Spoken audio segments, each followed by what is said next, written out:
A dar inicio a nuestra sesión, la primera sesión del año del 2013. Obviamente el tema de influenza, como acabo de comentar con el doctor Yuri, nunca ha pasado de moda porque realmente no se ha acabado la influenza, ¿no? Entonces vale la pena que estemos constantemente manejándolo para que igual en sus hospitales comunitarios, pues también ustedes no se les olvide nada, ¿verdad?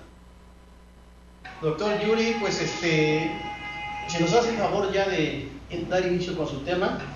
Adelante, doctor. Sí, pues buenas tardes a todos. Pues vamos a hablar sobre un tema que pues ya hemos manejado en ocasiones previas. Ya he tenido la oportunidad de estar aquí con ustedes en ocasiones previas para tratar este tema. Sin embargo, es un tema que pues año con año está cambiando.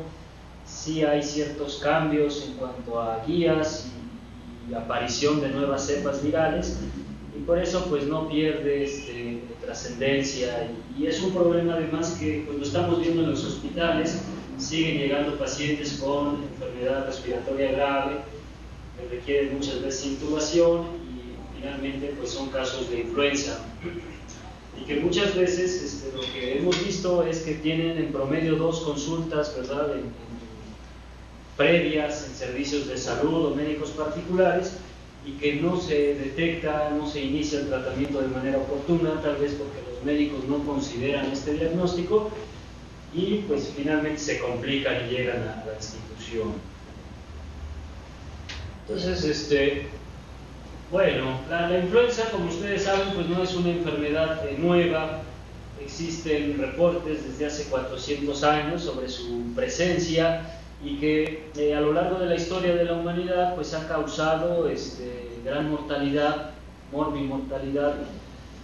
Tan es así que, como podemos ver en el cuadro, ¿verdad?, en el año de 1918 hubo un brote por un virus H1N1 que se denominó influenza española, aunque sabemos que pues muy probablemente, o de hecho lo que se menciona es que aparece en Norteamérica, en Estados Unidos, y que en sí como causa es el brote que ha causado más muertes en el mundo, ¿verdad? Como brote se estiman alrededor de 50 millones de muertes en aquel entonces, y esto hace ver que la influenza pues es un problema que puede ser potencialmente muy grave, ¿no?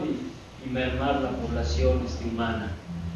Luego pues han aparecido otros nuevos virus, como vemos en el 57 aparece el H2N2 en China, y que afortunadamente, igual que las cepas que siguieron, pues no fueron muy virulentas, causaron pues alrededor de más de 1 millón de muertos, pero realmente no tuvieron un impacto importante para las poblaciones, ¿verdad?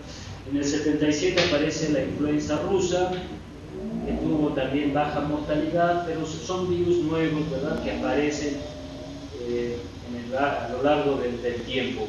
Como vamos a ver, pues ya tenemos cepas nuevas, ¿no? Si consideramos H1N1 2009.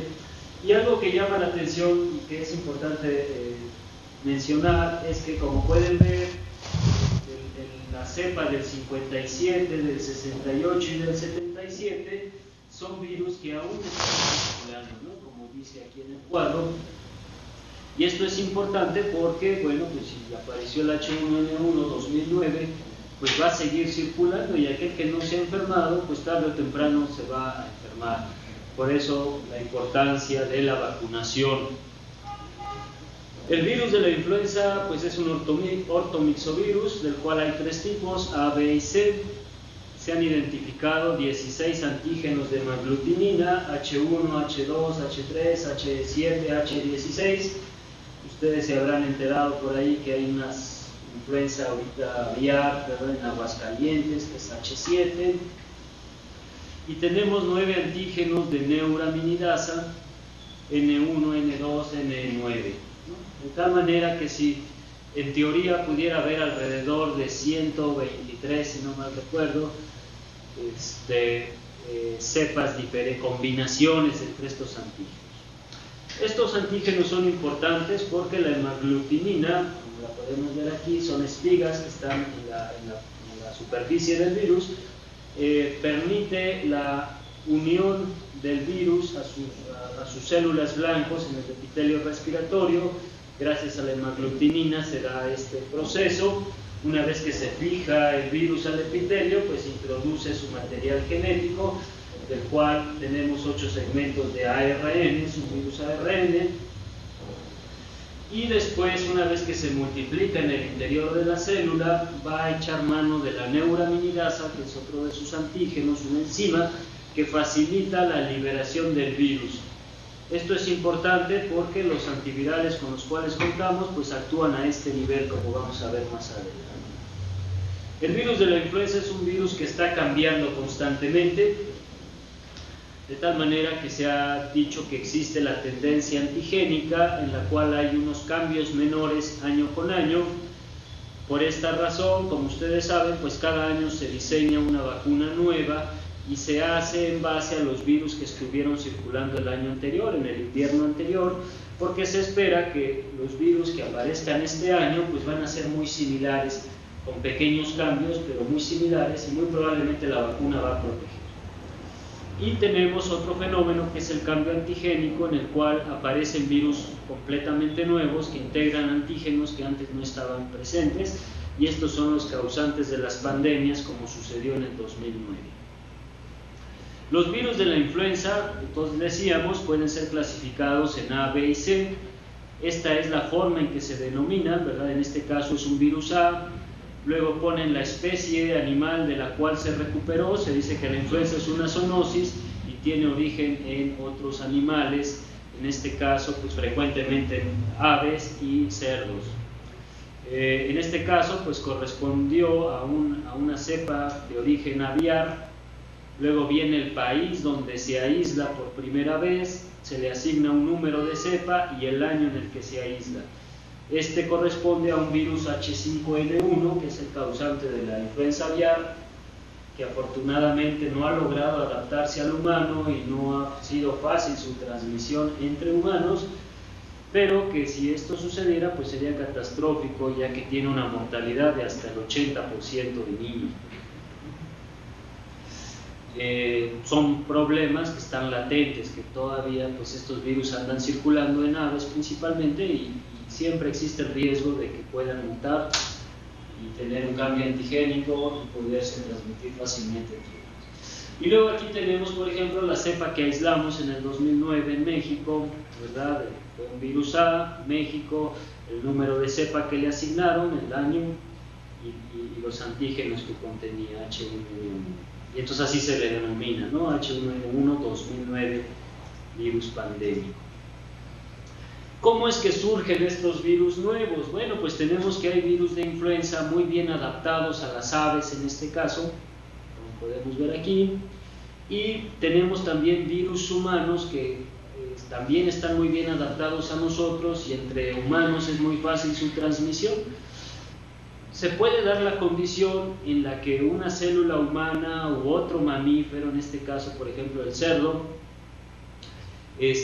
tuviera contacto con ambos virus al mismo tiempo, ¿verdad? Si alguien, un cerdo por ejemplo, estuviera en contacto con un ave y un humano al mismo tiempo, y los dos tuvieran influenza de su especie, pues pudiera entonces contagiarse de ambos virus, y en el interior de la célula del cerdo o del humano puede haber una recombinación de material genético, y entonces nacer un virus que integre antígenos de ambas cepas virales, con la facilidad de transmisión entre humanos, y así es como aparecen estos virus nuevos que integran nuevos antígenos y son los causantes de las pandemias, y que como son virus nuevos para la especie humana, pues causan daño importante. Y así es como pues tenemos una biblioteca, ¿verdad? Tenemos información de cómo es que aparece el virus de 2009, por ejemplo, el H1N1 2009. Es un virus del cual pues se tiene memoria de que ha venido evolucionando a partir de un virus porcino, H1N1, también de virus humanos, virus aviares, y se han venido recombinando en las últimas 2 o 3 décadas. Y lo nuevo en este virus de 2009 fue que integró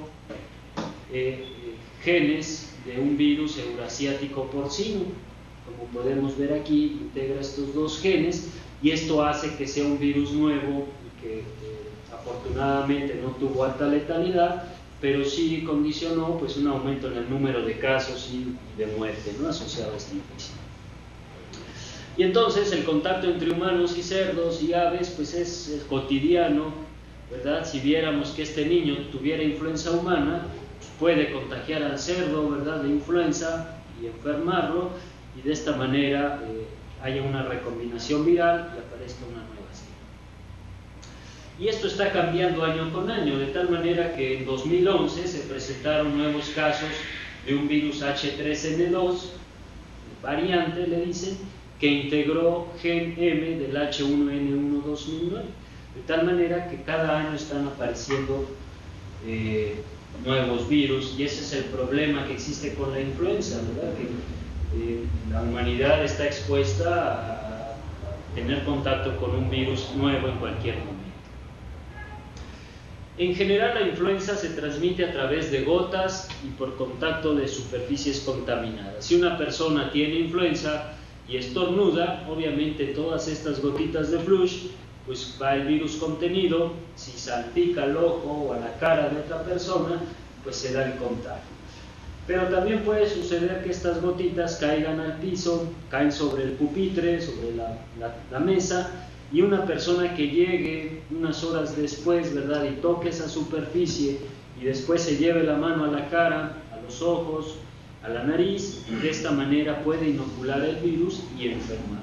Por eso es que una vez que estas infecciones se empiezan a propagar en la población, pues ya es muy difícil su contención, ¿no? Lo vimos en el 2009, en la que Estados Unidos dijo, no, pues de hecho ellos tuvieron los primeros casos, pero pues optaron por no cerrar fronteras, ya que pues iba a ser de todos modos inevitable el contagio y la expansión del virus. Y es lo que estamos viendo ahorita en Estados Unidos. Hay reportes de brotes en Nueva York y en varios estados de la Unión Americana, y pues es cosa de tiempo nada más para que otra vez empiece a haber brotes en nuestra población, ¿no? Es algo que esperamos, y que por esa razón pues es importante la inmunización, la vacunación. No se sabe por qué razón, cuando hay brotes de influenza, llega y afecta al 30% de la población en promedio, y aunque haya otras personas susceptibles, desaparece, y muchas veces se comporta en forma de olas, ¿no? Como vimos en el 2009, tuvimos alrededor de 3 olas, y entonces esto hizo que gran parte de la población pues ya hayamos tenido contacto con el virus. Aquí les presento algunas estadísticas de las últimas semanas del año pasado y la primera de este año. Esta es información del CDC, en el cual ellos pues están observando un aumento en el número de casos de influenza, como podemos ver en la gráfica. Y algo que llama la atención es que el virus 2009 pues ya prácticamente no aparece. Ahorita más bien los virus que están, ni el H3N2 variante que comentábamos, pues no aparece. Más que nada ahorita los casos que se están presentando son por H3, muchas veces no se puede subtipificar, virus A nada más, influenza A sin tipificar, y B, ¿no? Entonces esos son los brotes ahorita que se están presentando en Estados Unidos, son por virus H3N2, y afortunadamente pues son prevenibles por vacunación actual y son sensibles a los antivirales que comentamos. Aquí vemos algunas otras estadísticas en cuanto a la mortalidad infantil desde el 2009 al presente. Vean cómo cuando 2009 pues tuvimos un brote muy importante, gran parte de la población enfermó, y tuvimos, bueno, en Estados Unidos tuvieron pues una alta mortalidad infantil, cosa que no se venía presentando, y que al año siguiente pues esto disminuyó, y entonces ahorita lo que tenemos pues es realmente una baja mortalidad comparado con los 3 años anteriores. Sin embargo, bueno, pues hay brotes y parece que esto está aumentando en Estados Unidos sobre todo, y como hemos mencionado pues es cosa de tiempo para que nos llegue, ¿no? Luego aquí tenemos algunas confirmaciones de influenza mediante laboratorio. aquí me gustaría pues recalcar que la influenza se está comportando como se venía comportando en años anteriores al 2009, que afecta principalmente población mayor de 65 años y menores de 4 años en este caso, ¿no? Entonces, las hospitalizaciones que se están presentando hasta enero de este año, hasta enero 5, en Estados Unidos, pues principalmente le está pegando más duro a los ancianos y a niños menores de 4 años. Cosa que fue algo que cambió en el 2009, ¿no? Que vimos que afectaba más a personas jóvenes, eran las que más graves estaban viendo, y aunque también cuando enfermaba el anciano, pues le pegaba más duro, ¿no? Era mayor la mortalidad, pero afectó menos cantidad de esta población. Y entonces ahorita ya estamos viendo un comportamiento similar a lo que está descrito en los libros, ¿verdad? De que afecta a los extremos de la vida principalmente, ¿no? En cuanto al cuadro clínico de la influenza, pues esto pues no es algo nuevo, ya todos ustedes lo conocen. Esto es son estadísticas que tenemos de ahí del hospital, de 43 pacientes, coincide con lo que está reportado en la literatura, en la cual uno de los signos y síntomas cardinales pues es la tos y la fiebre. De hecho, por definición operacional debe de haber fiebre, sin embargo, pues lo que nosotros vimos es que llegamos a tener muertes confirmadas por influencias y fiebre, ¿no? Pero sí, digamos, pues es lo más frecuente, ¿no? Que haya tos, que haya fiebre, cefalea, odinofagia, rinorrea, es otro dato muy importante. Otra de las infecciones que están en boga en la actualidad pues es el dengue, aunque ya está disminuyendo, pero pues dengue, tenemos otras infecciones, ¿verdad? Fiebre tifoidea, infecciones de vías urinarias, que pueden compartir muchos de los signos y síntomas y que tenemos que hacer diagnósticos diferenciales. Pero aquí yo diría que uno de los puntos más importantes para hacer la diferencia pues es la rinorrea, ¿no? Si tenemos paciente con dengue, pues no esperamos que haya escurrimiento nasal. Pues eso nos ayuda muchas veces a hacer el diagnóstico diferencial. Vean, la diarrea también tuvimos casos, sobre todo en niños, que se manifestaban como diarrea, que inclusive en algún momento confundieron al clínico pediatra y suspendieron antivirales para la influenza, y fallece uno de ellos por influenza, ya que se manifestó únicamente como diarrea y no se dio el antiviral, ¿no? Entonces puede ser variable el cuadro. El cuadro clínico entonces también es muy importante el antecedente epidemiológico. Como sabemos, pues ahorita en los meses de invierno son los meses en los que la influenza ataca, ¿no? De manera más importante. Y entonces pues tenemos que pensar en influenza, ¿verdad? Cuando tenemos pacientes con síntomas respiratorios y fiebre. El periodo de incubación de la influenza en general es de 1 a 7 días, pero el promedio es de 2 días. El cuadro clínico es variable, hay quien puede infectarse y no desarrollar síntomas, puede haber nada más síntomas respiratorios altos, rinofaringitis, sin mayor complicación, o puede haber paciente que haga neumonía fatal. Sin tratamiento y la mayoría de las veces el cuadro se resuelve en 5 a 7 días y debemos considerar influenza siempre que haya fiebre y ataque general importante con síntomas respiratorios, debemos de considerar influenza. Y luego entonces tenemos algunas definiciones operacionales. Se habla de la enfermedad tipo influenza, que es persona de cualquier edad que presente fiebre, asociado a tos y cefalea, acompañado de rinorrea, coriza, artralgias, mialgias, postración, congestión nasal, diarrea. Entonces, bueno, pues esto para fines prácticos, todo paciente con fiebre y síntomas respiratorios debemos de considerar influenza, ¿sí?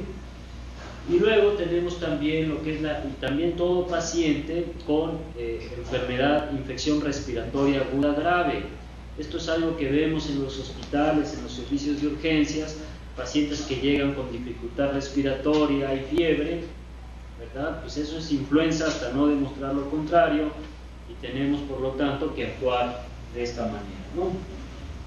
Y también toda muerte que se asocie a infección respiratoria aguda grave o a enfermedad tipo influenza, pues pasa a ser caso sospechoso, y si muere, pues se recomendaría hacer biopsia pulmonar.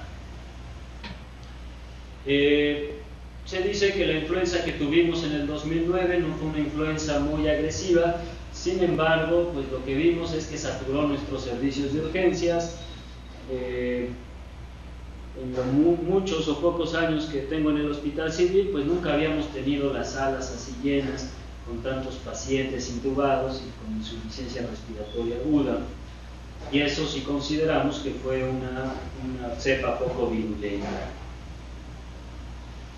En cuanto a los estudios de imagen, pues generalmente tomamos una tele de tórax, y lo que está descrito en la literatura y hemos observado es que suele provocar una opacidad inespecífica, algo que está reportado en la literatura y también constatamos es que suele afectar más de manera inicial la base del pulmón derecho.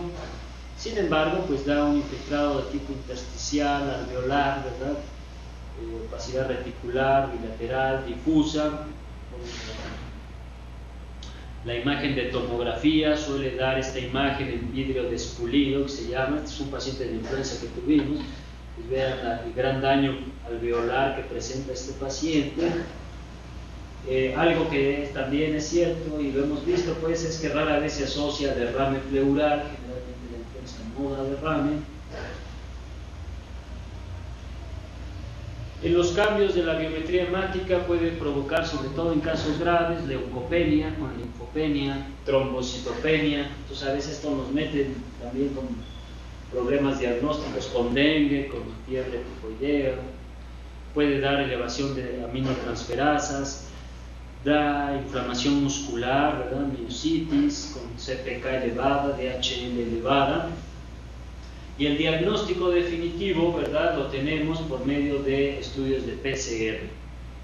El ESPO pues ya tiene bien estandarizada esta prueba y de alguna manera ha tratado de agilizar los resultados, pero que desafortunadamente muchas veces pues siguen tardando algunos días.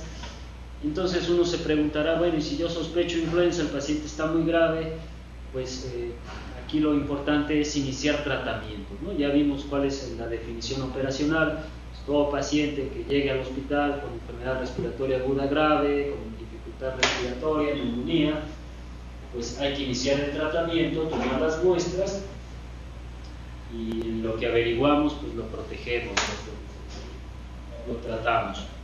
Otros estudios para el diagnóstico que no tenemos muy a la mano pues sería el cultivo viral, secreción nasal y faringia, detección de antígenos por fluorescencia, prueba de ELISA y la prueba rápida, ¿verdad?, que en un momento en el 2009 estuvimos utilizando al principio de la epidemia, pero que desafortunadamente mostró baja sensibilidad. Los pacientes llegaban a urgencias, se les hacía la prueba, no detectaba esta prueba el virus y salía negativo, y se cometieron muchos errores de médicos que decían, no, pues esto no es influenza, váyase a su casa, y al rato regresaban para ser incubados muchos de estos pacientes, algunos fallecieron porque se confiaron en la utilidad de esta prueba rápida. Sin embargo, cuando sale positiva esta prueba, entonces sí es muy confiable, ¿no?, para poder asegurar que se trata de un caso de influenza.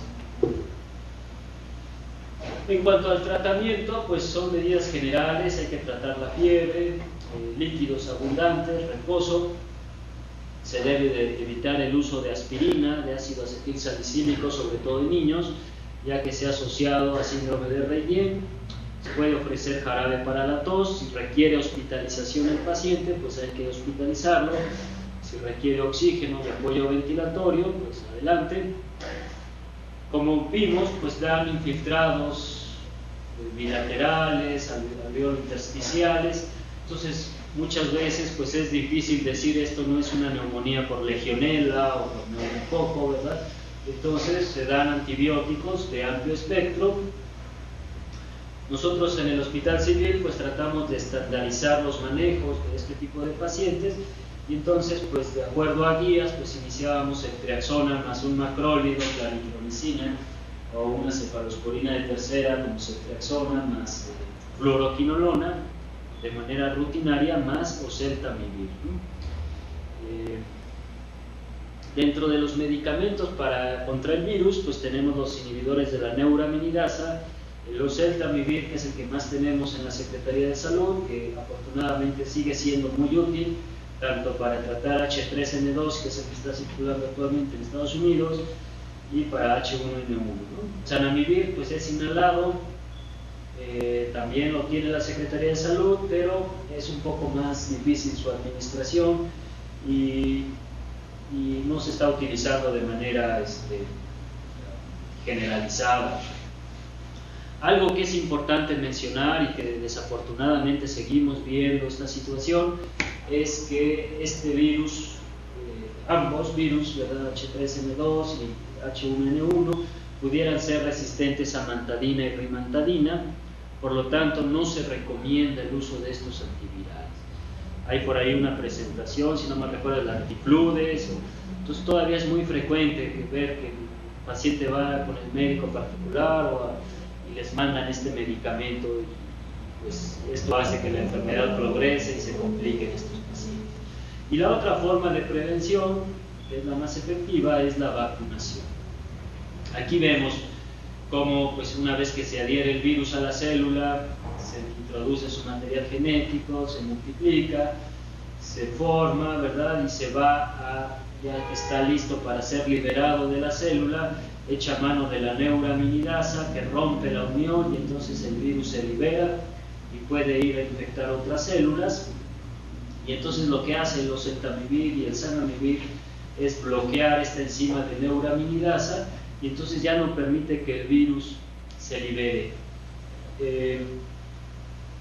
De acuerdo a pues, experiencias que nos han platicado los pacientes y lo hemos visto, es que casi de manera inmediata el paciente siente que empieza a mejorarse, ¿no? Una vez que inicia el oseltamivir, la mejoría prácticamente es instantánea, es lo que refieren muchos pacientes, ¿no? Entonces los medicamentos son útiles. Se dice que pues es conveniente que se administren las primeras 48 horas, pero a un paciente si llega grave al hospital, aunque hayan pasado 7 días, se debe de ofrecer el medicamento. Entonces aquí vemos también que apareció resistencia a los oseltamivir con esta mutación de H275Y. Sin embargo, estadísticas del CDC de octubre del 2012 a la fecha no se ha detectado resistencia de los virus que están circulando en la actualidad a oseltamivir. Entonces oseltamivir sigue siendo una buena alternativa, la mejor para tratar influenza en la actualidad. Zanamivir, luego apareció el peramivir también, que lo liberaron rápidamente por pacientes intubados muy graves, pues se empezó a utilizar y pues realmente todavía está en fase de observación este medicamento, ¿no? Y los alamantanos, que ya vimos que no son útiles. Ustedes recuerdan, la cápsula viene de 75 miligramos y entonces adultos se debe de dar 75 miligramos, una cápsula cada 12 horas por 5 días. En niños la dosis pediátrica es de 3 miligramos por kilo por dosis, o sea, si el niño pesa 10 kilos, pues le vamos a dar 30 miligramos en la mañana y 30 miligramos a las 12 horas en la noche. La cápsula, lo que hacemos para darlo a los niños es diluirla en 5 mililitros, ¿verdad? Se abre la cápsula, se vacía en 5 mililitros y entonces quedan 15 miligramos por cada mililitro y de esta manera se ofrece a los niños, ¿no? Pacientes graves que requieren intubación, la dosis se duplica, se ofrecen 150 miligramos y se multiplica el tiempo, se duplica el tiempo a 10 días de tratamiento. Existen, independientemente de que la influenza le puede dar a cualquiera, ¿verdad? De hecho la recomendación es vacunación universal, todos los mayores de 6 meses deben de vacunarse. independientemente de que tengan factores de riesgo o no, se siguen identificando poblaciones de alto riesgo. Y como lo veíamos ahorita en las estadísticas que les presenté, los niños menores de 5 años, especialmente los menores de 2 años, adultos mayores de 65, personas que tengan enfermedades pulmonares, asmáticos, cardiópatas, diabéticos, hepatópatas, pacientes obesos, embarazadas, ¿verdad? O aquellas que estén en puerperio de 2 semanas, deben de recibir sin pensar, ¿verdad?, 2 veces oseltamivir. Se les debe de ofrecer. A lo mejor una persona llega con nosotros a consulta y lo vemos con un ataque al estado general, síntomas respiratorios y fiebre, pero si no tiene factores de riesgo, a lo mejor uno pudiera considerar no darle tratamiento, sobre todo a veces cuando no contamos con mucho en existencia, pudiéramos vigilarlo de manera estrecha. Pero si me llega un paciente con estos factores de riesgo, ahí sí no debo yo de pensarlo, ¿verdad? Se ofrece el tratamiento. Y algo que es muy importante mencionar es que la vacunación es la mejor forma de prevenir la influenza y sus complicaciones. Se aplica después de los 6 meses de vida y que desafortunadamente aún en los hospitales donde tenemos pues personal de salud que en teoría maneja información de la enfermedad, tiene acceso a la vacuna, y desafortunadamente lo que vemos es que las tasas de vacunación son muy bajas, hasta el 42%. Cuando tuvimos el brote en el 2009, nuestra tasa de vacunación era de 30%. Y bueno, pues y entonces esto es bien importante, porque no solamente pensar que podemos enfermar, sino que también podemos contagiar a nuestros pacientes. Tuvimos bien documentados varios casos de transmisión nosocomial, con muertes inclusive de origen nosocomial de influenza, y que muchas veces tenían que ver también con el contacto con personal de salud enfermo. Por otra parte, no solamente el personal de salud podemos adquirirla viendo pacientes en el hospital, sino que estamos expuestos también al medio extrahospitalario. De hecho, así lo vimos también, los que estábamos atendiendo pacientes directamente, pues enfermamos menos que los que no veíamos pacientes con influenza, a lo mejor porque no se cuidaban tanto, no tenían precauciones. ¿Por qué el personal de salud y la población en general no se vacuna? Pues porque piensan que puede haber efectos adversos, ¿verdad? Me va a dar gripe, algunos dicen, no, me va a dar influenza, la última vez que me la puse me dio influenza y me dio bien fuerte, ya no me la vuelvo a poner. Hubo por ahí un caso también de rhabdomiólisis que requirió intubación en el listing médico, y entonces eso desanimó mucho al personal, ¿no? Dudas sobre la seguridad de la vacuna. Quiero decirles que esta técnica con la que se elaboran las vacunas tiene más de 50 años que se está realizando. Muchos decían, no, pues es que es una vacuna nueva y yo mejor me voy a esperar. Sí, era una vacuna nueva. ¿Por qué? Porque integraba antígenos nuevos, pero la técnica, la forma de su elaboración era la misma. Entonces realmente, y lo que hemos visto ya después de 3 años de experiencia con esta nueva vacuna, es que realmente no tiene ningún efecto, problema de seguridad. Otros dicen, la influenza no es tan mala, total, si me da influenza, pues yo me tomo oseltamivir y no hay problema. Sin embargo, pues se van a sentir muy mal, pueden contagiar a otras personas y puede llegar a complicarse también, ¿no? Esta es la vacuna que tenemos este año. Para fines prácticos es la misma cepa viral del 2009, del H1N1 pandémico que tuvimos.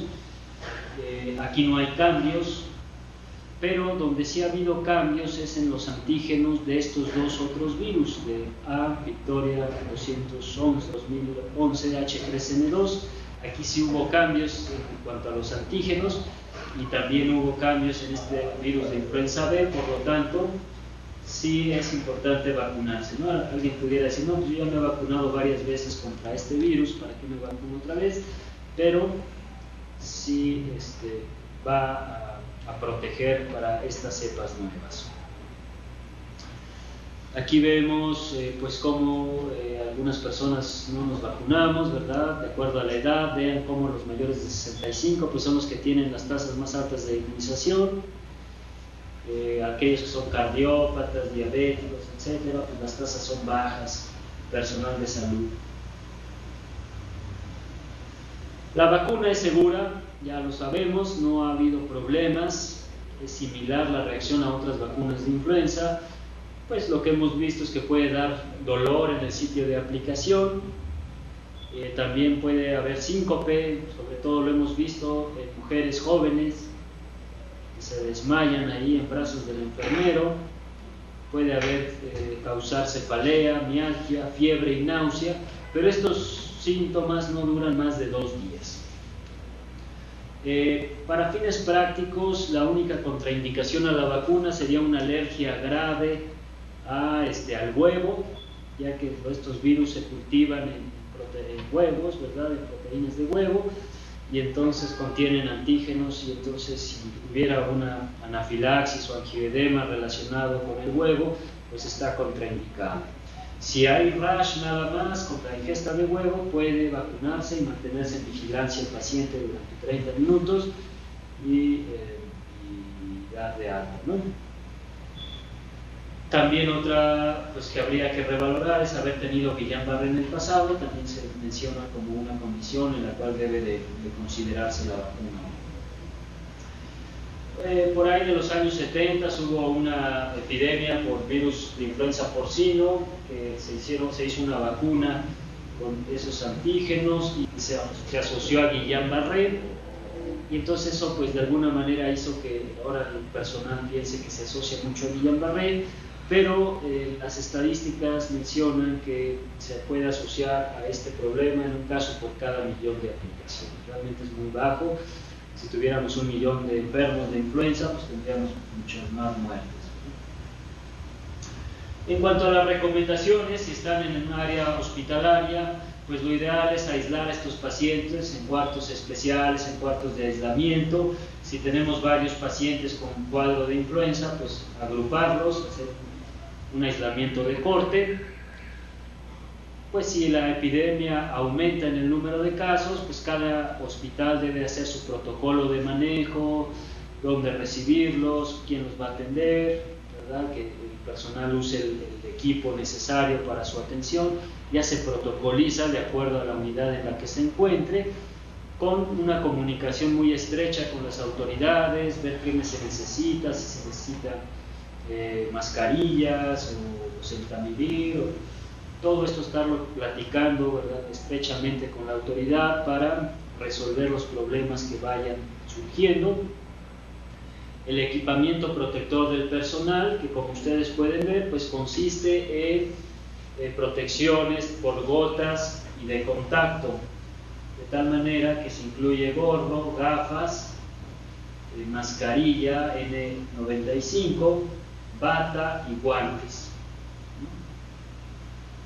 Y las precauciones universales: estar atentos en el área de hospital. Si vemos que alguien empieza con cuadro compatible con influenza, pues hacer aislamientos y evitar estar trasladando a los pacientes por los pasillos y exponiendo a otras personas. También se recomienda que haya personal capacitado en la atención de ellos. Es muy importante pues la capacitación en cuanto al manejo de la mascarilla. ¿Por qué? Porque cometemos errores y ya vimos cómo se transmite, y entonces a veces hay que estar evitando tocarnos la cara. Todo esto hay personal que ya tiene más experiencia y que se protege mejor, ¿no? Pues acelerar los resultados del laboratorio y evitar las nebulizaciones en los servicios. Si sospechamos que es influenza, pues evitar que el paciente se esté nebulizando, ya que podemos aerosolizar el virus y contagiar a más personas. Si se trata de anestesia, cirugía, pues se debe de sedar y relajar bien al paciente antes de la intubación para que no tosa y salpique. Otro problema que tenemos en los hospitales es que cuando hay influenza, pues todo el mundo quiere protección y todo el mundo quiere estar vestido de esta manera, ¿no? Entonces, pues CDC da algunas recomendaciones sobre cuáles son las precauciones de acuerdo al área del hospital en la que nos encontremos, y entonces tenemos que en las áreas administrativas pues se debe de contar a la mano siempre con gel, alcohol con alcohol, debe de haber pues idealmente lavabos disponibles. Si vamos a entrevistar a una persona, trabajo social o alguien va a estar en contacto con personas, procurar que se sienten a una distancia de 2 metros para que si tosen o estornudan pues no salpiquen tanto. El uso de cubrebocas no se recomienda. En caso de contacto directo con personas que tengan influenza puede utilizarse, a lo mejor el que está en la caja, ¿verdad?, que está cobrando, que está cercano a las personas, pues sí pudiera considerarse. Luego tenemos las áreas de hospitalización general, áreas no críticas, pues ahí también debemos contar con alcohol, lavado de manos frecuente, precauciones universales y utilizar el cubreboca de 3 capas. Es un azul que tenemos, hay uno de una capa que realmente no sé si es placebo, ¿verdad? No nos ayuda mucho, pero hay otros un poquito más elaborados, que son de 3 capas, y esos son los que se deben utilizar. Y personas que están en contacto directo con pacientes, pues ahí sí se recomienda utilizar el equipamiento completo. Es importante evitar estarse tocando la cara, las mucosas y el cubrebocas si no nos hemos lavado, ¿no? Si hemos estado tocando superficies, revisando pacientes, debemos evitar tocarnos la cara y la mascarilla, ya que de esta manera podemos llevar el virus a tener contacto con nosotros. Y luego, si ustedes ven un paciente que no requiere hospitalización en ese momento, que están sospechando de influenza, pues es importante tratar de evitar más contagios, y entonces recomendarían estos puntos para el cuidado en casa: que estén en cuartos aislados, bien ventilados, permitir que entre el sol, la luz del sol, mantener limpias las superficies, pueden utilizarse soluciones alcoholadas o con cloro, evitar saludar de mano y beso. Pues esto, si la influenza se vuelve a generalizar, pues también es algo que debemos evitar, ¿no?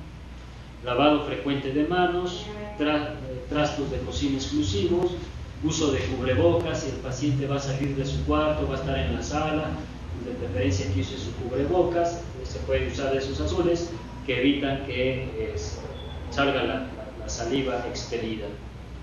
Y no escupir, desde luego, en lugares públicos. Bueno, entonces, en conclusiones, la influenza pues es un problema actual que va a seguir estando con nosotros. Si no es el H1N1 2009, pues sí están apareciendo nuevos virus. Entonces tenemos que pensar en influenza, todo paciente con enfermedad respiratoria aguda grave, pacientes con fiebre y ataque al estado general, y síntomas respiratorios, y si tienen factores de riesgo, pues tenemos que pensar y tratarla. Se ha visto que, bueno, afortunadamente el 2009 H1N1 tuvo baja mortalidad.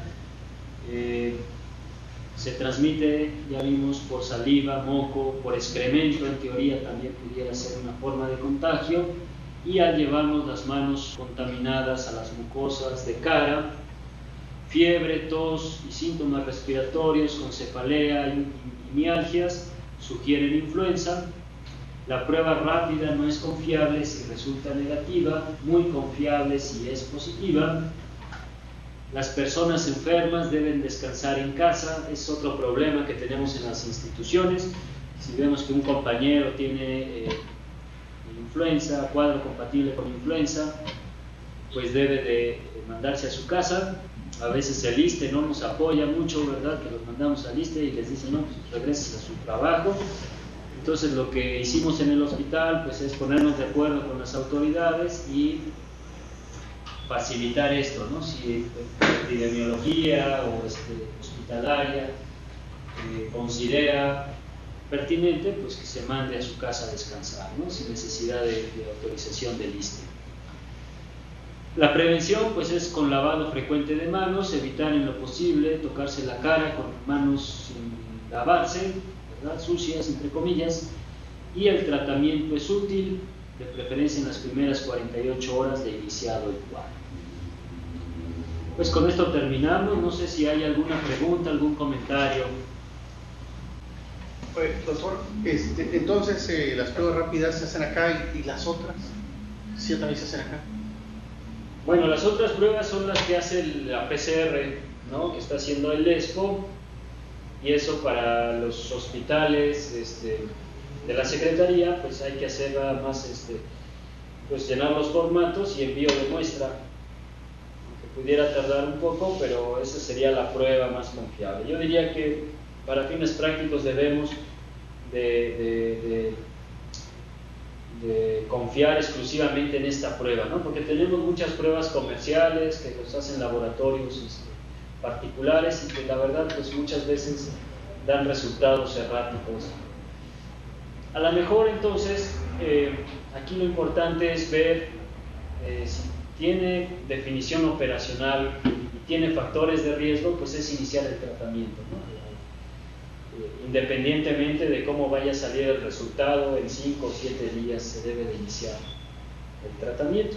Con fines epidemiológicos, pues sí, nos es muy útil saber, hay influenza, sí, este paciente tuvo influenza, ya afortunadamente le dimos tratamiento, ya está mejor y sobrevivió, ¿no? Pero otra pregunta, ¿en este momento hay vacunas disponibles al mundo?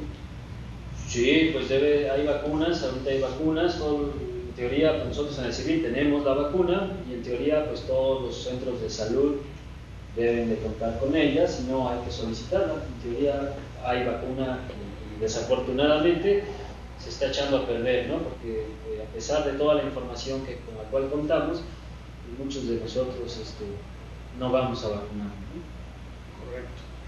Muy bien, doctor. ¿Habrá alguna pregunta de las sedes que nos escuchan? Coesida, ¿sí me escuchan? Sí, doctor, lo escuchamos, pero me dicen que no hay preguntas.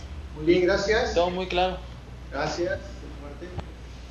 Tamazola, doctora, ¿alguna pregunta? Ninguna pregunta, doctor, gracias. Muy amable, gracias. ¿En alguna otra sede habrá alguna pregunta? ¿En La Paz? ¿Sí me escucha La Paz? Sí, doctor, no, ninguna pregunta. Gracias. Muy bien, pues debido a que pues, el tema ya quedó bastante claro, aquí en la sala vamos a dar la oportunidad que pregunten. Adelante, por favor. Doctor, buenas tardes. Algo que nos da vueltas en la cabeza, aunque bien cierto, ya nos han estado remarcando constantemente el mecanismo de transmisión, pero en lo particular, al menos en los casos de pandemias, ¿esto tendría algún impacto o que se obligara a tomar alguna medida preventiva o en particular en las áreas de banco de sangre en relación a la donación de sangre, considerando que incluso se menciona casos asintomáticos? No, en general debe de continuarse elaborando. Obviamente si alguien llega con el cuadro compatible de influenza, pues obviamente ese paciente no debe donar en ese momento. Y bueno, pues sería ante una situación de epidemia, pues son las precauciones universales que se deben de tomar, a lo mejor utilizar el cubreboca de 3 capas que mencionábamos, pues guantes, bata y seguir trabajando. Afortunadamente tenemos medicamento, ¿no? Entonces el paciente, la persona que no estaba, lo ideal es que todos estemos vacunados, pero si a pesar de eso enfermáramos con una enfermedad tipo influenza, pues afortunadamente tenemos antiviral y la probabilidad de complicaciones pues realmente es muy baja. Entonces no hay por qué tener miedo, ¿verdad? Se debe de seguir laborando y atender a la población, ¿no? Seguir trabajando, en este caso en banco de sangre. Ok, gracias. Gracias. Pues doctor, muchas gracias por haber estado con nosotros. Un saludo para el doctor Yuri, estuvo excelente su ponencia, nada más. Gracias. Doctor César, un saludo también. Muy bien, doctor. Entonces, pues ya saben, el doctor Yuri Roldán Aragón, él es infectólogo y está adscrito aquí en el Hospital General Dr. Aurelio Valdivieso, por si alguien en un momento dado quiere consultarlo, ahí se encuentra él, y prácticamente ya con nosotros es institucional, porque pues no solamente nos dará este tema, le vamos a hacer otra invitación para que también venga otro siguiente mes para que abordemos otro tema que también es de su competencia. Doctor Yuri, pues muchas gracias. Sí, gracias. Estamos en contacto. Gracias. Muy amable.